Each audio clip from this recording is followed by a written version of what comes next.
নমস্কার বন্ধুরা, আমি সুস্মিতা রান্নাবান্নায় স্বাগত জানাচ্ছি। আজকে তোমাদের সাথে একটি নতুন ভিডিও নিয়ে চলে এসেছি। ভিডিওটা প্রথম থেকে লাস্ট পর্যন্ত দেখার অনুরোধ রইল।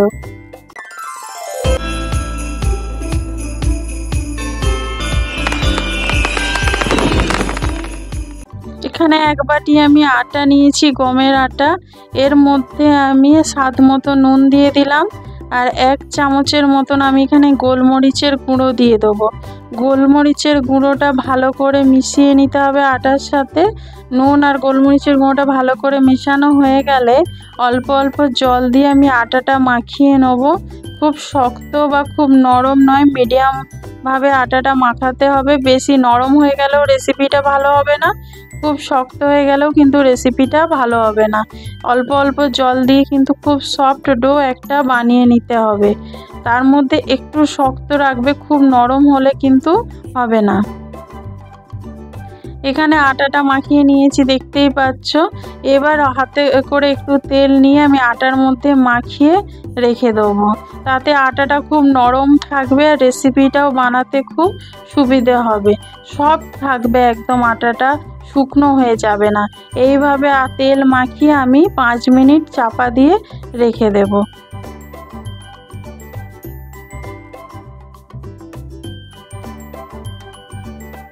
এখানে বাটিতে আমি সস বানিয়ে নিচ্ছি। এখানে 1 চামচের মতন দিচ্ছি চিলি সস, 2 চামচ টমেটো সস, আর 1 চামচ দিয়ে দেবো এখানে সয়া সস। আমি এখানে আলাদাভাবে বানিয়ে নিচ্ছি, তোমরা চাইলে ডাইরেক্ট রেসিপিতেও দিতে পারো। এরকমভাবে বানিয়ে নিলে কিন্তু রেসিপিটা করতে সুবিধে হয় আর 3টে সস একসঙ্গে ভালোভাবে মিশে যায়। এখানে আমি 1/2 চামচ চিনি দিয়ে দিলাম এই সসের টক ভাবটা ব্যালেন্স রাখার জন্য। এবার অল্প করে একটু জল দিয়ে আমি সস 3টে মিশিয়ে নেব। মিশিয়ে এটাকে সাইড করে রেখে দেবো আমি রেসিপির সময়, তাহলে আমার করতে খুব সুবিধে হবে। দেখো আমি এটাকে ভালো করে মিশিয়ে নিলাম।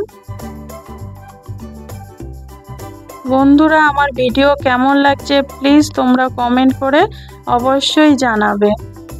এখানে আমি কিছু ভেজিটেবলস নিয়েছি, বাঁধাকপি, গাজর আর ক্যাপসিকাম কুচিয়ে নিয়েছি। এখানে কিছু মশলা নিয়েছি, লঙ্কার গুঁড়ো, গোলমরিচের গুঁড়ো, ধনে গুঁড়ো, নুন, চাট মশলার গুঁড়ো। নুনটা নিয়েছি স্বাদ মতো। এখানে 5 মিনিট পর তোমাদেরকে দেখাচ্ছি। দেখো আটাটা মাখানো হয়ে গেছে। কাঁটা চামচের মধ্যে একটু তেল লাগিয়ে নিয়েছি। এবার ছোট একটা লেচি নিয়ে এরকমভাবে কাঁটা চামচের মধ্যে আমি লাগিয়ে দিচ্ছি, দেখতেই পাচ্ছ। চেপে চেপে লাগিয়ে এবার জাস্ট আলতো হাতে একটু তুলে নেবে, তাহলেই দেখবে খুব সুন্দর একটা ডিজাইন হয়ে গেছে। দেখো এই রকমভাবেই বানিয়ে নেবো, ঠিক যেন পাস্তার মতন লাগছে। আমি আরও একটা তোমাদেরকে দেখিয়ে দিচ্ছি। দেখো এই রকমভাবে বানিয়ে যদি বাচ্চাদের দেওয়া যায়, তাহলে বাইরের ফাস্টফুড খাওয়া তারা ছেড়ে দেবে। এরকমভাবে আমি সবগুলো বানিয়ে নিয়েছি। এবার কড়াতে আমি জল দিলাম, জলের মধ্যে একটু তেল দিয়ে ভালো করে মিশিয়ে আমি এই পাস্তাগুলো সেদ্ধ করে নেব। ভালো করে জলটা গরম হয়ে গেছে, এবার পাস্তাগুলো আমি দিয়ে দিচ্ছি। পাস্তাগুলো দেওয়ার পরে লো আঁচে আমি 10 মিনিট, মানে মিডিয়াম আঁচে আমি 10 মিনিট সেদ্ধ করে নেব। দেখো পাস্তাগুলো কিন্তু এখন দেখতে পাচ্ছ তোমরা একটু জড়ানো জড়ানো। এর তেলের জলে দেওয়ার পরে কিন্তু একদম ছেড়ে যাবে, এই জন্যই তেল দেওয়া জলেতে, যাতে একটার সাথে একটা লেগে না যায়। দেখো দেখতেই পাচ্ছ সব কিছু কিন্তু আলাদা আলাদা হয়ে আছে পাস্তাগুলো। এবার আমি মিডিয়াম আঁচে 10 মিনিট সেদ্ধ করে নিয়েছি। সেদ্ধ করার পরে তোমাদের দেখাচ্ছি। দেখো কত সুন্দর সেদ্ধ হয়ে গেছে। এবার আমি ছাঁকনির সাহায্যে এটাকে জল ছড়িয়ে ঠান্ডা করে নেব। আমি কিন্তু ঠান্ডা জলে আর দেবো না, এটা ঠান্ডা জলে দিলে কিন্তু খেতে ভালো লাগবে না। এবার আমি এখানে কড়া নিয়েছি, কড়ার মধ্যে তেল দিলাম। তেলটা ভালো করে গরম হয়ে গেলে এর মধ্যে আমি আদা কুচি দিয়ে দেবো। আমি রেসিপিটা নিরামিষভাবে করছি, সেই জন্য রসুন আর পেঁয়াজটা ব্যবহার করলাম না। তোমরা কিন্তু যদি নিরামিষ না করো, তাহলে এই আদা কুচি রসুন কুচিকে দিয়ে একটু ভেজে নেবে, তারপরে পেঁয়াজ কুচি এখানে ব্যবহার করবে। আদা কুচিটা একটু ভাজা ভাজা হয়ে গেলে এর মধ্যে আমি গাজর কুচি আর ক্যাপসিকাম কুচিয়ে যে রেখেছিলাম সেগুলো দিয়ে একটু ভেজে নেব, শ্যালো ফ্রাই করে নেব। এটা কিন্তু হাই ফ্লেমে করবে, লো আঁচে করবে না। লো আঁচে করলে সবজিগুলো একদম নরম হয়ে যাবে, খেতে ভালো লাগবে না। আমি হাই ফ্লেমে কিন্তু এটা একটু ভেজে নিচ্ছি। তাতে দেখবে হাই ফ্লেমে একটু ভেজে নিলে এই গাজর আর ক্যাপসিকামের যে সুন্দর একটা কালার রয়েছে সেটাও কিন্তু নষ্ট হবে না। এবার আমি এর মধ্যে বাঁধাকপি যে কুচিয়ে রেখেছিলাম বাঁধাকপিটা দিয়ে দিচ্ছি। বাঁধাকপিটাও একই রকমভাবে হাই আছে কিন্তু আমি ভেজে নেব। বন্ধুরা, তোমরা ভিডিও কে কোথা থেকে দেখছো প্লিজ আমাকে কমেন্ট করে জানাবে, যাতে আমি তোমাদের ধন্যবাদ জানাতে পারি আমার ভিডিওটা দেখার জন্য। আর তোমরা ভিডিও দেখছো কিন্তু লাইক করছো না, প্লিজ তোমরা লাইক অবশ্যই করে দিও। তোমাদের একটা লাইক আমাকে এগিয়ে নিয়ে যেতে অনেক সাহায্য করবে, নতুন নতুন রান্না করার ইচ্ছেটাও বাড়িয়ে দেবে। আমি এখানে কাঁচা লঙ্কা দুটো কুচিয়ে রেখেছিলাম সেইটা দিয়ে দিলাম। তোমাদের বাচ্চাদের জন্য যদি খালি বানাও তাহলে কাঁচা লঙ্কাটা এখানে না দিলেও চলবে। এবার আমি এর মধ্যে যে পাস্তাগুলো সেদ্ধ করে রেখেছিলাম সেইটা আমি এখানে দিয়ে দিচ্ছি, যাতে এই সবজির সাথে পাস্তাগুলো একটু ভাজা হয়ে যায়। সেই জন্য আমি এখানে পাস্তাগুলো দিয়ে দিচ্ছি। এটাও কিন্তু আমি হাই ফ্লেমেই ভাজছি, এখনও কিন্তু আমি লো আঁচে কোনো কিছু ভাজছি না। আমি আবার বললাম লো আঁচে ভাজলে সবজিগুলো নরম হয়ে যাবে, তখন কিন্তু সেই তরকারির মতো লাগবে, খেতে কিন্তু ভালো লাগবে না। সেই জন্য আমি এই পাস্তাটা আর সবজিগুলো হাই ফ্লেমে আমি একটু ভেজে নিচ্ছি। বন্ধুরা, তোমাদের ভিডিও কেমন লাগছে প্লিজ আমাকে কমেন্ট করে জানাবে। আর নতুন বন্ধু যারা দেখছো তারা আমার চ্যানেলটা সাবস্ক্রাইব অবশ্যই করে নেবে নতুন নতুন ভিডিও দেখার জন্য।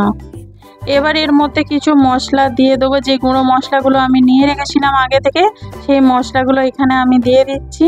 এখানে কিন্তু নুনের পরিমাণটা একটু কম রাখবে, যেহেতু সয়া সস দেওয়া আছে দেবো, সেই জন্য সয়া সসের মধ্যে নুন থাকে, সেই জন্য এখানে নুনের পরিমাণটা একটু কম রাখবে।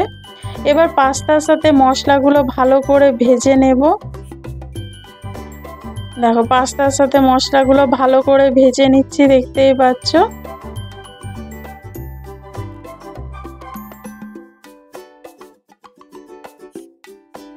এবার এর মধ্যে আমি একটু ম্যাগি মশলা দিয়ে দিচ্ছি। বন্ধুরা, তোমরা যদি সস খেতে পছন্দ না করো বা না চাও তাহলে এই ম্যাগি মশলা দিয়ে ভালো করে মিশিয়ে তারপরে তোমরা নামিয়ে নিলে কিন্তু সেটাও খেতে খুব ভালো লাগবে। আর তোমরা যদি সস দাও তাহলে এই টেস্টটা আরেকটু বেশি হবে আর একটু চটপটা লাগবে খেতে। তোমরা এই ম্যাগি মশলা দিয়েও কিন্তু শুধু বানিয়ে খেতে পারো, সেটাও কিন্তু খুব ভালো লাগবে। এবার এর মধ্যে সসটা দিয়ে দেবো, যে সসটা বানিয়ে রেখেছিলাম সেই সসটা দিয়ে দিলাম। এই সময় কিন্তু আঁচটা লো করে দেবে, নাহলে হাই আঁচে করলে সসটা পুড়ে যাবার ভয় থাকে। সেই জন্য আমি এবার লো আঁচে কিন্তু সসটা দিয়ে পাস্তাগুলো একটু ভেজে নেব। বেশিক্ষণ ভাজতে লাগবে না, 1 মিনিটের মতন একটু ভেজে নিলেই কিন্তু হয়ে যাবে। ভাজা বলতে একটু ভালো করে মিশিয়ে নিতে হবে। এবার এর মধ্যে আমি রঙের জন্য একটু কাশ্মীরি লঙ্কার গুঁড়ো দিচ্ছি, যাতে একটু লাল লাল দেখতে ভালো লাগে। তোমরা এটা দিতে পারো নাও পারো, কোনো দরকার আছে এরকম না। আমি জাস্ট কালারের জন্য এখানে কাশ্মীরি লঙ্কার গুঁড়োটা ব্যবহার করলাম। দেখো আমার কিন্তু রেসিপিটা এরকম একদম রেডি হয়ে গেছে। এরকমভাবে তোমরা যদি পরিবারের জন্য বানিয়ে দিতে পারো, সব দিন তো একরকম রেসিপি খেতে ভালো লাগে না, তাহলে বাড়ির লোকেরা সবাই খুব খুশি হয়ে যাবে। এরকমভাবে বানিয়ে বাচ্চাদের টিফিনেও তোমরা দিতে পারবে, দেখবে টিফিন একদম শেষ করে বাড়ি ফিরবে। তাহলে বন্ধুরা, এই ভিডিওটা যদি ভালো লাগে থাকে লাইক কমেন্ট শেয়ার করো। নতুন বন্ধু যারা দেখছো তারা চ্যানেলটা সাবস্ক্রাইব করে বেল আইকনটা ক্লিক করে দিও। আর ভিডিওটা ভালো লেগে থাকলে বন্ধুদের সাথে বেশি বেশি করে শেয়ার করবে। যারা ফেসবুক থেকে দেখছো তারা পেজটা ফলো করে দেবে। আবার তোমাদের সাথে দেখা হবে নতুন কোনো ভিডিও নিয়ে। আমার চ্যানেলটা সাপোর্ট করো, পাশে থেকো। Thank you.